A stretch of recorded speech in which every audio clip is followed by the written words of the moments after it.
Next tissue saris అండి. So ఇవి వచ్చేసి మనకి టిష్యూ శారీస్ వస్తాయన్నమాట. సో రీజనబుల్ ప్రైస్లో, ఆఫర్ ప్రైస్లో ఉండబోతుంది.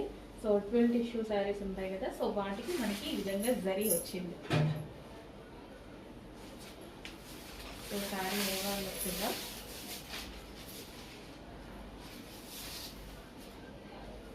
So gap border, zari border, gap border వచ్చేసి సెల్ఫ్ బ్లౌజ్ వస్తుందండి. సెల్ఫ్ బ్లౌజ్ వస్తుంది. అండ్ ఇందులో కలర్స్ రీజనబుల్ ప్రైస్లో ఉన్నాయి. కలర్ అనేది క్లియర్గా స్క్రీన్ షాట్ తీసి పెట్టేసేయండి. సో అన్నీ English colours, different colours try చేద్దామని యాక్చువల్గా ఇలా ఇంగ్లీష్ కలర్స్ అన్నీ.